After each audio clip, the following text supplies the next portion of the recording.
The evolution of your marketing will be the catalyst for the evolution of your business, and the evolution of your business will provide you with the freedom to focus on the evolution of your life. This is Evolved Marketing with Andre and Brian. Welcome to another episode of the Evolved Marketing Podcast. My name is Brian Brewer, along with my co-host Andre Jermachev, and there is a hidden lesson inside this week's episode that we hope you pick up on. We think this lesson is so important that I wanted to add this quick introduction after the fact to highlight this lesson. As you'll see in just a moment, we butchered the introduction. Now, in real time, we decided to keep that butchered introduction inside the episode to prove to you that this content creation game comes with its share of mistakes. But more importantly than anything else is not how you appear, or not that you appear perfect, but that you go out there and you create content with the intention of growing your brand and, more importantly, helping other people. And that's what this podcast is all about. This podcast is all about helping you as much as we possibly can by sharing our story and the stories of the successful marketers that we bring on this show. One thing you'll also notice in this episode most likely is that the audio track on my particular portion of the podcast was a little bit messed up. We lost or compromised some files, so we actually had to take the ambient audio from the camera, so it's a little bit funky. But once again, we decided to leave it as is because not only is this an amazing episode that we hope you'll enjoy, we decided to leave it as is, not because we don't care. Once again, we care about the content that we bring you. This is for your benefit, as we are not selling anything, nor do we have any sponsorships at this time. But we decided to leave it as is to prove to you that there will be errors, there will be mistakes. It is not as big of a deal as you think it is. Just go out there, do as we do, create the content, share your story, strive to help other people, bring people into your business and brand, and then, of course, make offers when the time is right. And hopefully you'll see some magnificent success. But without further ado, let's just jump right into it. As recorded, the next episode of the Evolved Marketing Podcast. Enjoy. All right, welcome back to another episode of the Evolved Marketing Podcast. Wait, are you recording? Yeah. No worries. You know how it sounds like recording in progress? I didn't hear it. That's because it started right from the beginning. So we should leave this in, I think, when we actually run the podcast, not edit it out. All right. Let's leave it in, right? I think I might do that. We'll see. That way we show the real of what really happens when you try to start a business and create content. So I guess welcome back to the next episode of Evolved Marketing Podcast. So much for the intro. My name is Brian Brewer. I have my co-host Andre Jermachev, who ruined my introduction. But let's just jump right into it today. How you doing, Andre? I'm good, man. How you doing? Yeah, doing great, man. So, before we got on this call today, we knew it was just going to be the two of us. Which I love having guests on. It's really amazing. But I also love the episodes where it's just the two of us, because it gives us a chance to catch up and kind of dive into what we have going on. So this should be an excellent episode. I'm excited for it today. Yeah, I didn't mean to ruin the intro, but I was just scared that we're gonna go for like 40 minutes and then not even, we have nothing saved. Do you get me? If I tell you what, you remember back in early TikTok, there was a sound bite.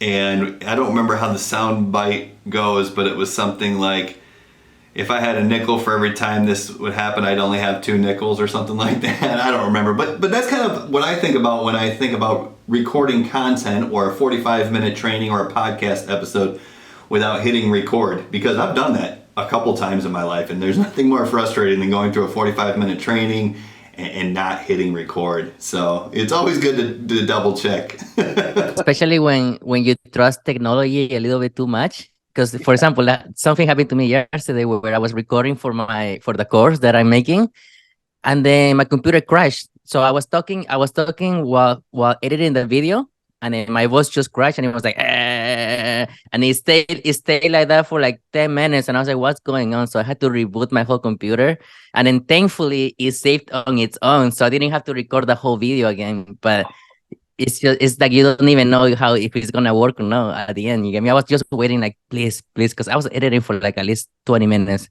Like, yeah. I did not want to do it again. Right, but you actually got the sound back somehow. The sound. I got the sound back. I needed to edit a couple things. Maybe like the last 5 minutes of me editing wasn't saved, but thankfully with the software that I was using, it was able to save on its own. So I got lucky. Whew, I tell you what, there's been times where that exact same thing happened to me where I'm recording on my DSLR camera, for example, and I'm recording my screen on my computer because I'm doing a training, and then I'm recording my audio into another piece of software like Audition. And then I go to put everything together, and then the sound is unusable or something like that, and it's really frustrating. But it's part of the business, right? If that's the worst thing that can happen, then we're doing all right here. So I think we're recording. I think we're moving forward. So I think we're gonna have an episode come out today, but we'll see what happens. But anyways, before we got started, we were talking about the perks of having your own business as a potential topic for today. And it immediately made me think of something that happened to me yesterday. So I'm going to tell that story really quickly. So yesterday I was in the office, and I have two offices. I have my home office, which I work out of sometime from home. And then I have an additional office space in an office building where I rent out a suite. The reason I have that is because when the kids are off school for a summer or Christmas break or something like that, it's a little bit chaotic around the house, so it's really hard to record any content there. So I have this as a backup. But I also like to do my podcast here, and anytime I'm doing an interview and something like that. So I was here yesterday recording content, and right around 2 o'clock or 2:30 or so, I get a call from my wife. And when she answers, when I answer, I can tell she's a little bit panicked. I was like, oh, well, what's going on? And she goes, did our daughter's name is Maddie, did Maddie's horse riding boots end up in the back of your truck? And the backstory to that is, hey, on Monday, which was a couple days prior to that, we decided to clean out the garage. We had, the kids had the day off school for Martin Luther King Day, so we're like, all right, let's clean out the garage. It's probably a year overdue. So we're just throwing stuff in the back of my truck to take it to the dump. My wife, Melissa, is inside finding any stuff that's just been kind of laying around the house that, needs to go to the dump as well. And one of the things she found is a pile of old shoes. And when I say old shoes, these are not able to be donated. They've been worn out. There's probably holes in the side. So she makes a pile, collects the pile, I guess gets sidetracked, comes back, picks up a pile of shoes and throws them in the back of my truck to go to the dump. Well, it turns out she threw the good shoes pile in the back of the truck. So among other things, my daughter's horse riding boots were in the back. And what I was going to do is I was going to leave it in my truck till I had time to go to the dump. So she called me at 2 o'clock or 2:30, and she's like, are they in there? So I jump in the back of my truck, find them. I was like, yes, they are. I was like, I'll meet you at the stables because I know you got to go. I don't have time to come home, so we'll just meet you there and make sure we get Maddie, our daughter, the right shoes for riding. Well, to me, that sounds trivial. That sounds nominal, but to me, that's a huge perk of having your own business. It's not that you don't work. It's not that you create a situation where because you're an affiliate marketer and you use automated systems, now it's like 100% passive income. I still work regularly. But the thing is I have the freedom. I have the freedom to work when I want and the freedom to not when I don't. So if something comes up, I don't have to work that day as long as I make sure I get back to it within the next day or two after that. So the freedom to me is the number one perk. It's not that you're not working, it's the freedom that really makes it all worth it. So that's kind of my biggest perk of starting my own business. What about you, Andre? When you have your own business, when you were able to quit your job because of this business and it just became your full-time source of income, like what about it to you really stands out? Yeah, so the biggest perk for me and my family for sure is traveling, having the freedom to travel, and get to know this amazing place, the world, but I remember all my teen years, all the way to like I was 29 when I was working in the restaurant, we didn't go anywhere. Like we never went anywhere. Like not even, we lived in California at the time. We didn't go to Big Bear, which is where the snow is right there. It's like 3 hours away from where we used to live. We never did that because we didn't have the time to do that. And every time we had our days off, we were so tired that we just had to I didn't want to do anything, to be honest, no one wanted to do anything. So that's one of the biggest things. Like as soon as we quit our jobs, then we were able to actually plan out, vacations for that whole year. It's like, okay, we're gonna go here, we're gonna do this, we're gonna do that, and then it got to the point where we were planning something to do for Father's Day. We were planning something to do, like for example, we're gonna go camping, right? And then I was thinking about it, and then I decided, nah, we should go to Mexico. Just because we had the freedom to actually do that. Just because before, yeah, we can always go camping, but now it's like, nah, let's just do something else. Something outside of this area that we're living. So we did that, and the reason why I like the freedom is because I didn't even plan it for that long. I literally woke up one day and I was like, we should go to Mexico. And I literally bought the tickets and I planned the whole trip because I'm the planner. My wife is not the planner. Like Right. my wife is the person that brings the passport. That's her job. That's her only role. She's got 2 pieces of luggage and her passport and said, okay, where are we going, honey? That's all she worries about, which I love it because I love planning and I love showing them what I sing, so that way they can experience it as well. So yeah, so I literally thought about it the same morning, and then I bought the tickets the same day, and then I planned the whole 5-day vacation in Puerto Vallarta. I planned it all in the same day. I bought everything, and just the freedom, like it just felt good doing it. And it's something that I'm not used to, right? But it just felt so good that we were able to actually accomplish that.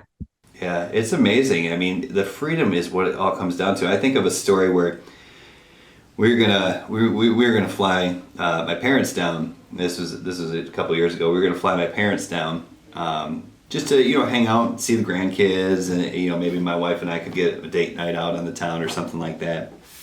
And so I called my parents up. I said, hey, first of all, they hate when I pay for anything. They got that pride thing that I think most parents have with their children, and that's understandable. But I was like, I got it in my head this morning that this is a year or two ago. I was like, I want to fly my parents down so they can spend a week with the grandkids and stuff like that, and swim in our pool and just hang out. And like I said, maybe give my wife and I a little date night out in a hotel or something. And I kind of grew up the same way, and really even had the same experience before. I had my own businesses. We grew up and we had usually one vacation a year where we went to the family's cabin. I grew up in Michigan, so we went up north. And then after I was on my own, we lived in Portland, Oregon, and went to the coast, a couple times in 4 years, even though it was like a 45-minute drive away. We went to the mountain like twice, even though it was a 45-minute drive. Because we were so busy, we were so tired, we were working 60 hours a week. So anyways, I have that same backstory, but I think back to this time when I was gonna fly my parents down so they could hang out with the grandkids. And so I just called them up that morning. I said, hey, I know you're gonna hate this, but I'd really like to just fly you down, that way you can spend time with the grandkids. And they were like, well, can we pay for it? Can we split it with you? I'm like, no, I want this to be my treat, you know what I mean? And I don't want there to be any, I didn't say excuses, but like, I want it to be done, because I want you to come and hang out with the grandkids. And they're like, okay, cool. Well, then I went in there, I got the confirmation form, and I was like, okay, cool. They were both retired, so they were pretty wide open. And I just went on, bought the tickets right there. Was like, okay, cool, this is a perfect week that works for us. And then I called my dad back like 30 minutes later. I said, okay, here's your tickets, and you're coming this week. And he was like shocked, because he's such a planner, and he's like, all right, we gotta take weeks to plan these things and stuff like that. But it was just like, yeah, it's easy. It's easy. Okay, cool. You want to come down and hang out with the grandkids? Cool. Let me get on. I'll book a flight, and you'll be here, right? And it's just, everything gets so much easier when you do have, of course, the income, but more importantly, the freedom to kind of just go with the flow, right? Right. And I want to give a little disclaimer. It's not like we just did it out of nowhere, right? Like it took us a long time to get to this point. We worked so hard. We started building our business, and we were actually getting the good results, and then we're able to actually do this. So just a little disclaimer for people: it's not like we just put everything on credit cards and we're like, all right, let's buy anything, right? Or let's go somewhere, Yeah, we could tell the other story about how I worked for 4 years with working 60 hours a week in the restaurant and building my business on the side, and making the mistakes, and losing money and losing time, and just it's a process then. But once you get there, it's pretty cool. Yeah, and I made those mistakes before. Like I can tell you about my honeymoon, right? My honeymoon, it was amazing. We went to Europe, we went to Rome, we went to Paris. We did the whole romantic scene, right? We went to Venice, we rode on the gondolas. But then as soon as we got there, we realized how expensive it was over there. Right. So the first day we're like, okay, we're gonna have like, let's say $500, right? For the first week at least. The first day, that $500 was gone.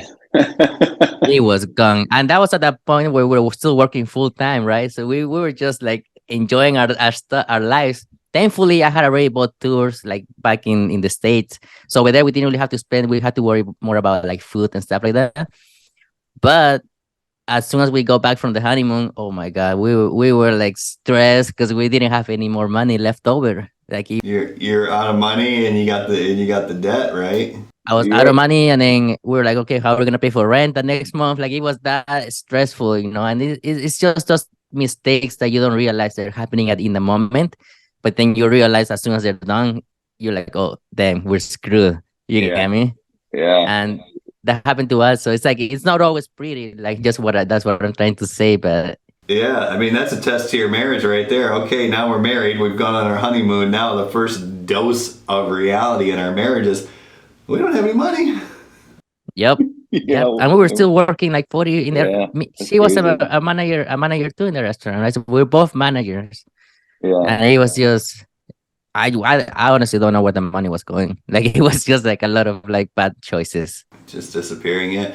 And that's, you know, I don't know, how long from that point where and I know there's been other struggles in your life prior to that, and there will probably most likely be struggles in your life going forward, but how long from that point, or how many years from that point where, you know, you went to Europe, came back from the honeymoon, you're out of money, to the point where you found the affiliate marketing and then quit your job? Was that just for a time frame? Was that a couple years, or how long was that? Yeah, we got married 2018. Okay. So my daughter was 2, and yeah, 2018. So we were still living in California in a 1-bedroom apartment, just me, my wife, and my daughter.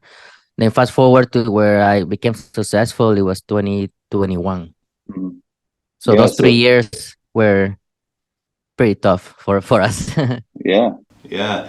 And a lot of struggles, I'm sure. Yeah, one of the biggest struggles also was like we couldn't afford the apartment anymore, so we had to move out of the apartment. And thankfully, my brother-in-law offered us a place to stay, just so we can recuperate and come back into our feet, basically.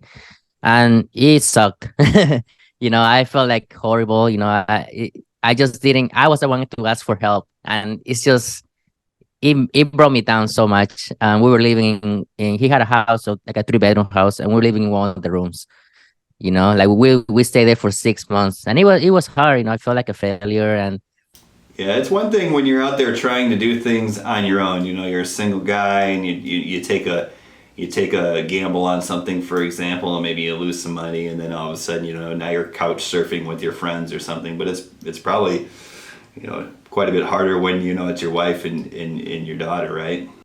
Yeah. Well, thankfully, when I moved out of my parents' house, I moved out for the right reasons. It's not like I just left. I moved out because me and my wife we're having a daughter. So then that's when I decided to actually move out. So I never honestly had a roommate, right? I never experienced being out in the world on my own. I never experienced that. It was more of about owning up to my responsibilities. That's what it was more about. You get me? Which I wish I moved out before, you know, just so I can experience it on my own, but it just didn't happen that way in my life. You know, everybody has a different book, right? Like a book of your life. Everybody has a different chapter. Everybody lives their life a different way. So for me, I'm glad it was actually with my wife. I had to experience that for the first time, living with somebody else, and it was my wife. Right. You know, so I'm super thankful for that. But yeah, the struggles, man. Yeah. But the thing is now, you know, fast forward, you know, that was 2018. You found your real breakthrough success in 2021, and now here we are in 2023. So, you know, now looking back, I mean, do you care how long you struggled? Probably not, right? Just the fact that you've made it now, and you took the time to put the effort in to actually make it and get over the hump. You know, it doesn't matter how long it takes, right? After the fact. Yeah, it doesn't matter. I mean, you learn from those mistakes that you made. There were a lot of mistakes, but we learned, and we were together, right? That's the biggest support system that I have. My wife, she's the one that she motivated me. I motivated her, and together we made it. You know, we're not struggling anymore. we went from an apartment to a one room. Now we own a house. So that's another perk of believing in yourself. Mm-hmm. Yeah. Yeah, absolutely. So one of the other things that I wanted to talk about today, Andre, and you know, because it's kind of a buzzword, you know, I mean, if you look on the internet, you look in the marketing forums, and you know, you look in the Facebook groups, everyone's talking about Chat GPT. Do you know what Chat GPT is? It's only been talked about for a couple weeks, but you know what it is? Yeah, it's a artificial intelligence type of bot, right? Like, and it can basically make anything for you type of situation. So you can ask a question in this website, which is ChatGPT, or I don't know which one it is, but it tells you basically an automated response. But I don't know how it actually works, like how it actually works, right? But basically, the computer is giving you the answers to anything that you want to ask it. Yeah, and I've messed around with it a little bit, and I'm not, you know, I'm not smart enough to understand how this whole thing works, but basically the idea that I'm gathering here is that there's basically fed this a bunch of data and a bunch of things from the internet, let's just say, whether it's books, whether it's articles, and they feed it all, and then you can just take this database of information and whatever AI or algorithms they use to analyze it and ask questions and get a result. You know, for example, one thing that I messed around with it is I was like, you know, asking it to give me hooks for like TikTok and stuff like that. I was like, hey, can you give me 30 hooks that might attract people who want to start an affiliate marketing business? Because obviously we are both in that niche where we help other people start affiliate marketing. And it spit out in like seconds or milliseconds 30 hooks that to me seemed like they would work. You know what I mean? Have you played around with it at all, or? Yeah, I was asking a couple questions, even in Spanish, and the computer will tell me the answer in Spanish. Like, it's just unbelievable how it works. And it's funny how it's artificial intelligence, right? Like, I'm sure it's learning on its own. You know, people are giving feedback, and the computer is just programmed in a way that it's just gonna learn to be better, and then eventually it's probably gonna have its own mind, and it's gonna just tell whatever it thinks, basically. I know. And you know what's crazy? I just went on a date with my wife, and we went to see a movie called Megan, and it's literally about, I don't know if you seen it, but it's about a toy company that they create a toy. Yeah, it looks like a doll, like a little girl. So they gave this little girl artificial intelligence, and she was paired up with an actual child. So basically, she started learning so much on her own, the toy, and then eventually it just became evil because she saw the bad in the world, and she saw she needed to protect the little girl. But just so crazy how he was just thinking on its own, and he was programmed to learn and be better every single time. So eventually the computer just became really bad, you know, just evil, basically. But bad to protect the girl, or bad against the girl? So the whole thing was for her to be the actual child's best friend and to protect her with any dangers that the world has. Right. But then when the robot starts realizing that there is actually a lot of danger. So let's say there was an instance in the movie where a dog was barking and the dog bit the real child. Mm-hmm. Well, the robot started thinking about it, and then the next day the robot ended up killing the dog. No way. You know, type of situation. Yeah. So you should go watch the movie. It's kind of scary. It's scary. You know, you wonder too, because, you know, obviously there's a lot of people who believe that AI has the potential to change the future for good, but then there's also a lot of people that believe that AI, artificial intelligence, has the potential to change the future for the bad. You know what I mean? Like the robots will rise up and take us out. But it's interesting that the premise of this movie, and obviously this is just some screenwriter's vision of what might potentially happen, but the premise is that there is a connection, to let's say one person, in this case the daughter or the girl, the owner of the doll, and the AI of the robot, the artificial intelligence of the doll will look out into the world and decide, hey, I have to protect this thing. And that's kind of what we've talked about in the past multiple times on this podcast, how we as folks or individuals or people who have gone out and started these businesses from scratch, we all talk about how we not only did this for ourselves, but we did this for our families. And this is a common pattern that we've seen with other guests as well, where they're like, yeah, I had to do this for so-and-so. And it's just interesting how maybe we as human creatures are designed to protect the few against the many. You know what I mean? So what happens if that's what artificial intelligence will learn then? I mean, that's just a concept that's too hard to even think about, right? Yeah, I mean, it just reminds me of other movies like I, Robot, right, where the robots started becoming their own self, right? They started just doing their own thing, what they were thinking, right?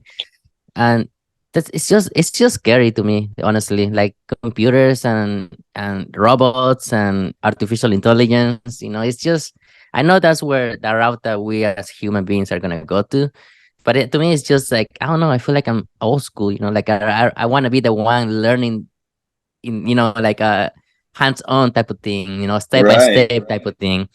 So it's, I don't know. We'll see how it goes. That's the thing you can't predict. Now I think that's one thing you said that was really interesting is we talk about ChatGPT, and we talk about maybe this is taking a database of all the written text on the internet. Let's just say, because if you ask it to write, I also had it write a script for an ad, right? Like I said, hey, write me a script for an ad that might attract someone who might want to buy an affiliate marketing course, and it spit out in milliseconds a script that was pretty good. It was, I would say, kind of generic. If you were to use like copywriting strategy, like best practices copywriting strategy, and write a script, I mean, it pretty much followed that. You know what I mean? What really surprised me is although it was somewhat generic, there were no errors. Like I didn't read through it and say that doesn't make sense. You would expect some sort of error to come in when it's artificial intelligence. That's what surprised me more than anything is like, okay, well, this is somewhat basic. This is somewhat generic copy. There are no errors, no mistakes. Like this flows. This makes sense based on what you would expect to work. So what gets really interesting is when if it's already to that point, what gets really interesting is when it starts testing it against human use cases, like you said. Once it starts throwing this copy out into the world or this information out into the world, and then it starts seeing how people react to it and then adjusting, that's, I think, when it gets crazy, huh? But then what does it mean that, like, does that mean that we don't have to learn the skills anymore? And just use AI? You get me? Like, what's gonna happen to us? Are we just gonna be relying on that type of stuff? Right. So it's like it gets you thinking.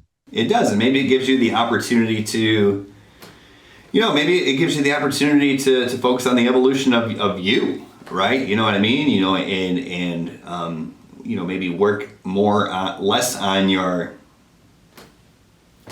knowledge, book smarts, so to speak, and work more on your emotional intelligence. So maybe it will become a good thing.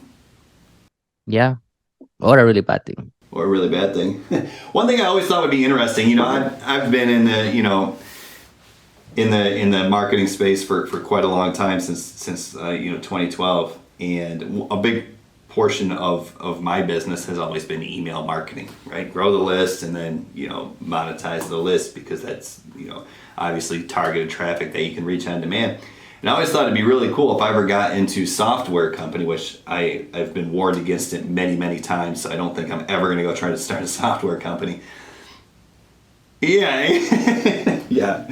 Here I am, right? I'll have software in next year. But anyways, I always thought it'd be really cool to leverage this, like, not always, but over the past year and a half, I've been really focusing on, like, what if you could take AI or artificial intelligence or algorithms and create an autoresponder, right? An email autoresponder where you just load in like 5 different products, and they could be physical products or digital products, and you load in, 100 emails, maybe 20 emails that sell each product.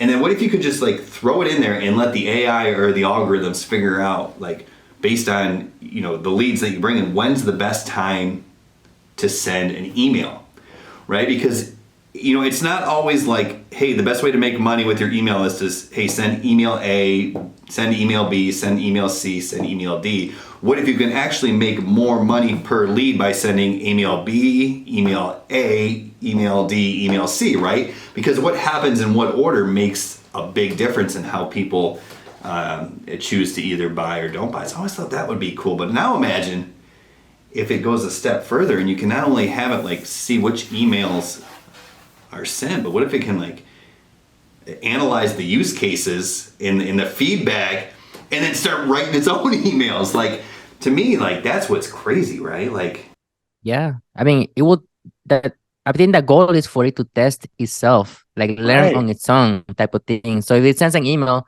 let's say they didn't get a bunch of open rates, then the next time it only sends one email, with that, and then it Right. learns from it like right away. It gets so much information just from that one email that they send. So then the next time they send another email, they're not gonna send the same email. They're gonna make it better, and then they're Right. gonna keep testing and then keep testing and then keep testing, and then eventually it's just gonna basically be your own autoresponder without you even making anything. Right. And it can ask, ChatGPT has proven that it'll be able to ask questions and take feedback. Like if it can start polling your audience in your email list, hey, what do what kind of things do you need help with? And then take that response and then in almost real time, shoot an email back that's relevant, that helps, pre-frame them or even sell a product. Like, think about the potential of that. Because what happens, like, people send a question via email and you probably do this. I might get back to them within an hour if it's lucky, or I might get back to them the next day if they send a question at like 9:00 at night, right? Because it's all human based.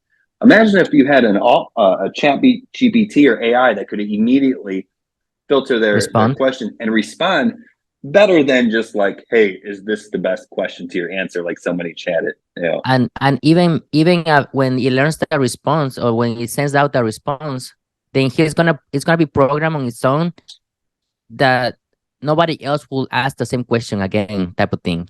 exactly, because it will know that this is the question that's going to be asked, so it can preemptively answer that question. And that's why I say, like, if you can get inside the head or inside the conversation that's already going on inside the head of your prospect, like, think about that. What if you can answer all their questions before they even have a time to shoot them into you? You're going to win the marketing game. It doesn't matter what you're selling. It doesn't matter if you're selling, tennis rackets or affiliate marketing courses or anything in between. It doesn't matter what you're selling. If you can make people feel that understood, you're going to win the game. And what's going to happen? The first thing that's going to happen is advertising, right? If you can take an email list, and at least this is just my opinion, if you can take an email list, right? Let's say you can generate a lead for $5 a lead. And let's say right now you've got an email autoresponder that pays you back $10 per lead, right? That's a pretty good business. For every $5 you put in, you get 10 back, or for every dollar you put in, you get 2 back. You double your money. So that's an amazing business. But now what happens if you can use AI, and for every $5 lead you can get $100 back, because this AI is so amazing. It does such a good job at increasing the lifetime value of each lead. Now you can spend so much more on advertising, and all the Facebook ads and all the YouTube ads and all the Google ads. They're all auction based. So advertising, when this starts happening, is going to go through the roof. So yeah, and I read something that they're gonna link this Chat GPT with like Google type of platform, like a search engine platform like Bing. I think I don't know if you know what it is. So they're gonna link it up. So whoever ever types something on Google or on Bing about searching anything, ChatGPT will know the answer because somebody already searched it. How unbelievable is that? Like, that means that whoever has a question and wants an answer, they're not gonna use YouTube anymore. They're not gonna use Google anymore. They could use this platform, or they could use any other artificial intelligence out there, and get them their actual real answer with solutions. Right. It's crazy. So here's the question that's relevant to you. I know, Andre, you're creating a new course right now. Let's dive into that. Let's shift gears a little bit. You're creating a new course that's going to be amazing. It's geared towards the Spanish-speaking market. Obviously, it teaches affiliate marketing, which anyone would be lucky to learn affiliate marketing from you. So knowing that information is more and more just a commodity. How do you differentiate yourself in the market with that product? Have you given any thought to that, or what jumps to your mind when I ask that question, Andre? Yeah, so what I'm doing with my course is I'm taking everything that I have learned in these past 2 years. So I have not just bought one program. I have bought multiple programs out there. So I have learned something out of every program. So if somebody tells you, don't invest in too many programs, focus on one product, I think that's BS, to be honest. If you have the money and you want to invest in yourself, do it, because you can take something good out of each and every single program. Maybe an idea, maybe a topic, you can just pull out your favorite things out of any program. And that's what I've been doing. I've been looking at the things that I loved with all the programs that I bought throughout the years. And I'm taking what I love the most out of each program and I'm making them on my own into my program. So eventually, I think my program, because I did invest so much on myself, I think it's going to be a program that is going to be basically at the top, especially because I haven't seen anything like it before. Right. And so that's the benefit, right? That's how you differentiate yourself. When it becomes a situation where all the information in the world is available, you're the filter. You're the one who takes the information and distills it down or boils it down to kind of what moves the needle and what's probably just more information, more unnecessary information. Is that kind of how you are approaching it? Yeah, 100%. Like I want to just put a little bit of everything that I learned into my program. And of course, things that have gotten me results, because that's the goal for people to do it and then get their own results. But I think it's going to work out really, really well. I mean, I'm setting it up. It's like a 5-day challenge type of thing. So it's every day is like full on, like a bunch of information because, and it's going to be only $7 for the 5-day challenge. So it's going to be cheap, but then I'm going to give so much value in just those $7 initially that they're going to realize that, oh, well, this guy knows what he's talking about for sure. I'm not saying that I don't, but I am an expert in this business. I've been doing this for 2 years. So I won't say I'm an expert, but I have gotten the results. So I have the, how do you call it? You have the experience and the knowledge, but you also have the proof. You have the. You've won the championship, so to speak. Like I'm my own test subject type of thing. Yeah, 100%. Yeah. So do yourself a favor when you're talking about this course. Don't call it cheap, even though it's only $7. Call it inexpensive, right? Because it's not cheap. Cheap is kind of associated with value. Like if you buy something that's a piece of crap, you call this cheap, right? Your course is not going to be cheap, right? I've known you long enough to know what you're talking about. I've learned enough from you to know it's going to be extremely valuable. So call it inexpensive. Inexpensive. I'm gonna use that one then. Yeah, call it extremely inexpensive. Very inexpensive. Yeah, I mean, I'm packing it with a lot of value. So yeah, you're right. I shouldn't call it cheap because it's not cheap. No, it's not cheap. No, it's going to be extremely valuable. Well, that's going to be amazing. So shifting years, what about you? What's the newest thing that you're coming out with? Because I know you have your amazing program. Is there? I know you just did actually a 3-day live challenge. You want to talk a little bit about that?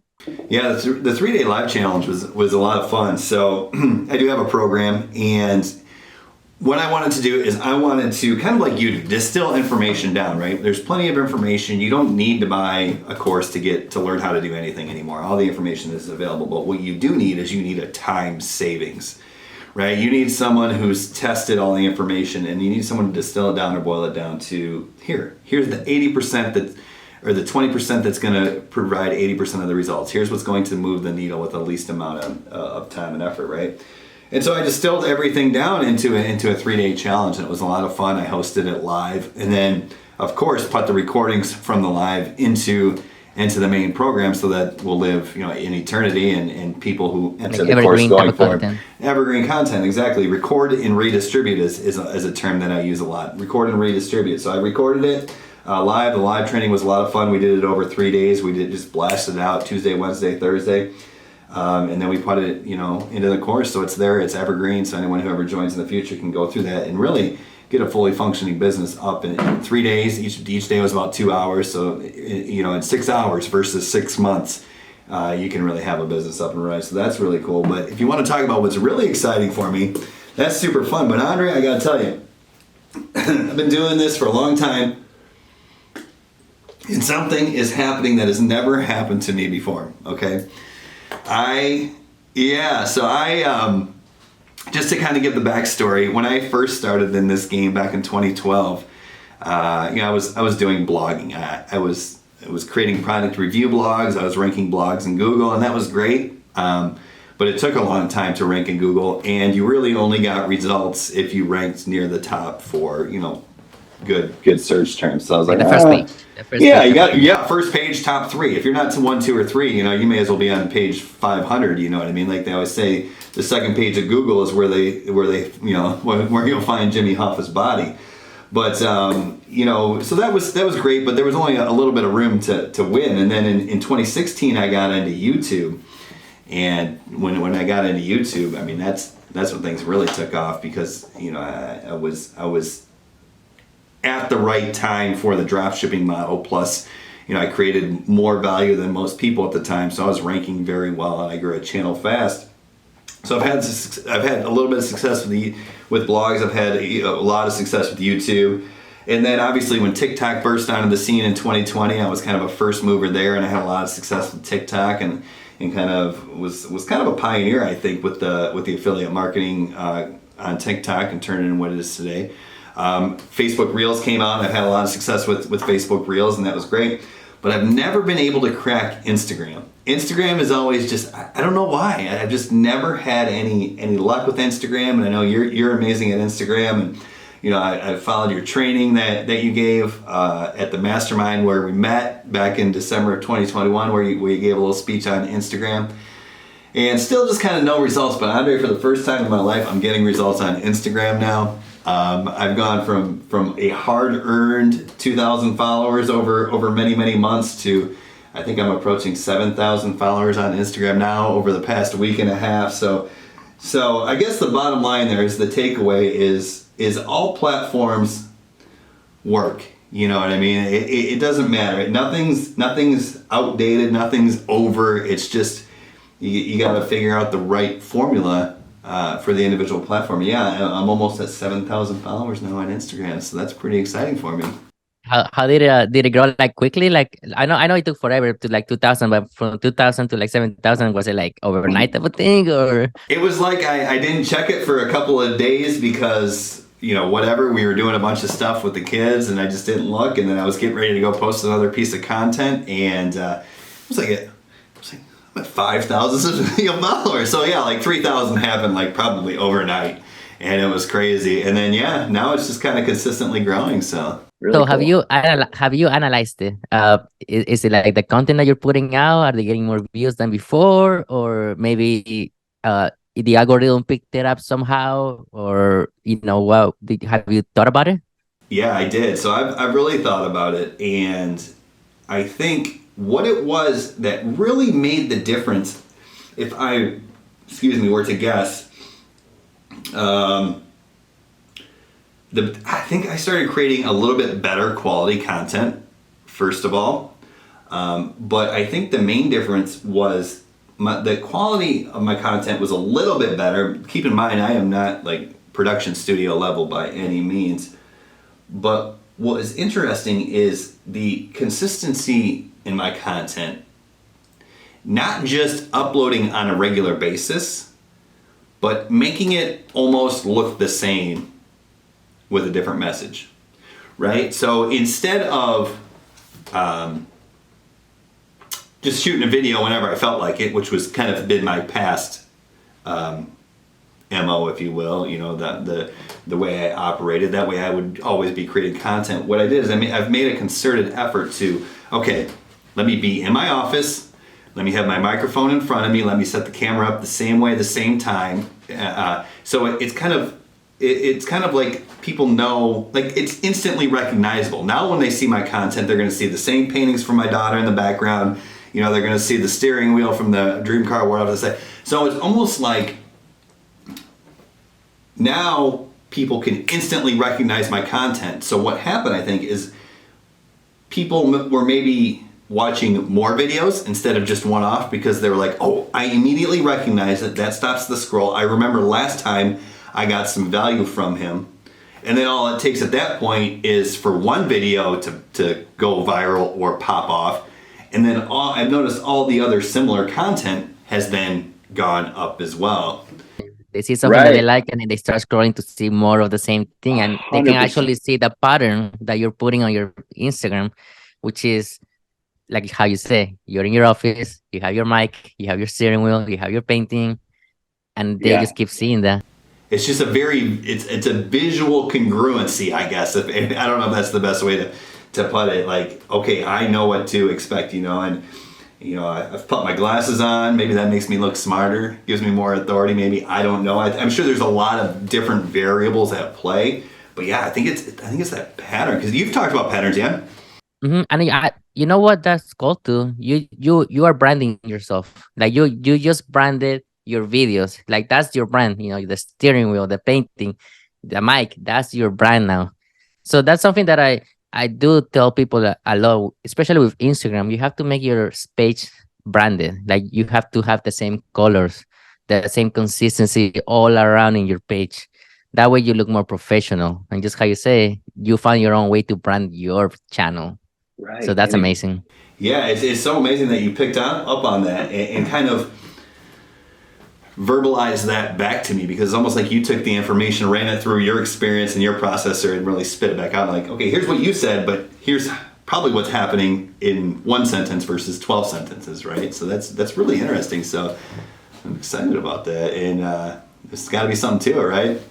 Now you're gonna get a lot of messages, so now you have to reply to those. Well, we'll see. I've made sure my call to action is not message me or DM me. I haven't used that. My call to action has been the same because I've used it on all 4 platforms, right? YouTube Shorts, Facebook Reels, TikTok, and then Instagram Reels. And my call to action has remained, hey, find the free course, which I'm giving away the free course, so I think that helps a little bit, but find the free course either in the comments or the bio, depending on where you're watching this video. And so that's what's happening is people are like, probably looking over at the comments and like, no, I don't see it. So then they click over to the bio and be like, oh, okay, there it is. Well, at that point, you know, that probably helps with engagement on the page as well, right? Exactly. And that's something that listeners have to realize as well. When you make a content on TikTok, make sure it's relevant to Instagram and Facebook Reels. For example, when you put it on Facebook, you can link it up in your comments, right? You can put the link on your comments. Say, hey, check out the comments. I have the link there, and then go check it out. But then when you're on Instagram, it's kind of confusing because if you put the same video, you can't really put a link in the comments, right? Like, because it won't be clickable, yeah. But then you are gonna be you could go an extra step and put it in the description. You can be like, hey, you know, instead of looking at the comments or whatever, send me a message, you know, or go to the link on my bio type of thing. So evergreen content is always gonna be the best way to promote yourself and your business, for sure. Yeah, it's you know, it's get the most bang for your buck, right? You know, but it's even more important than your buck, it's your time, right? Because you can't just keep adding more time to a business. If a business is going well and it's profitable and you got healthy margins, you can keep adding money to your business, right? Your money's pretty much infinite. But you can't keep adding time. So creating content takes time, regardless of if you have a team or if you're by yourself. Like we don't really have a team working behind us. You know what I mean? We might have a little bit of help from freelancers, but we don't have a team working behind us. So really, our time is the valuable asset that we're putting into it. So, like you said, make it evergreen so you get the most, you know, bang for your buck, so to speak.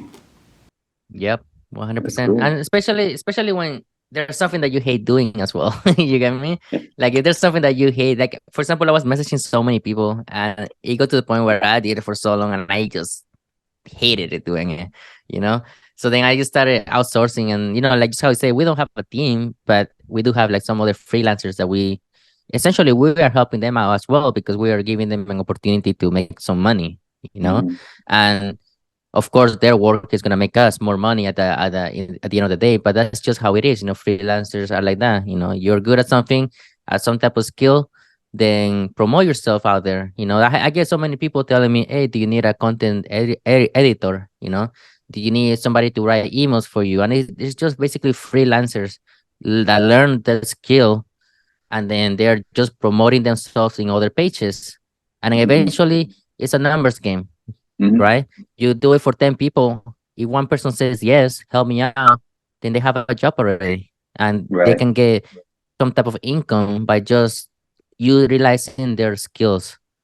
So that's why Right. it's really important to learn the skills first, and then maybe you can use AI later on. But as long as you learn those skills, then you don't have to worry about it.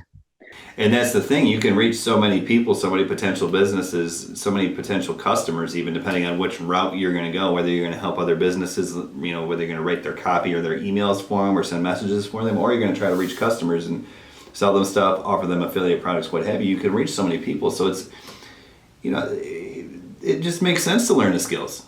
You know what I mean? Like if this was 30 years ago, 40 years ago, and you lived in a small town of, 5,000 people, it might not make sense to take the time to learn how to be a copywriter, because there's only so many businesses that might need a copywriter when you can only reach people in the town, for example.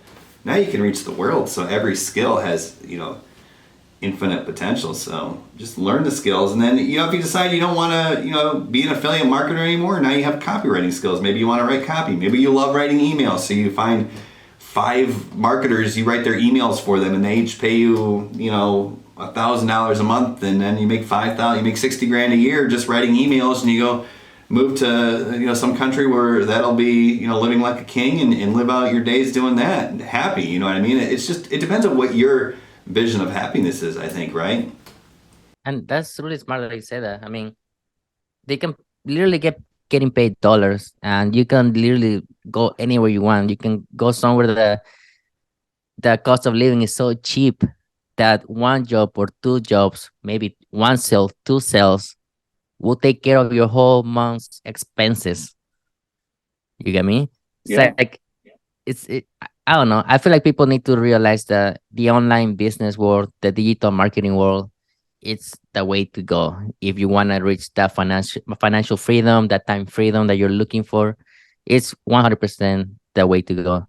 And when we started this podcast, we don't have anything for sale. We're not telling people to go do this, do that. It's just literally we are just giving free value to the listeners, and that's why I'm so passionate about this podcast, honestly.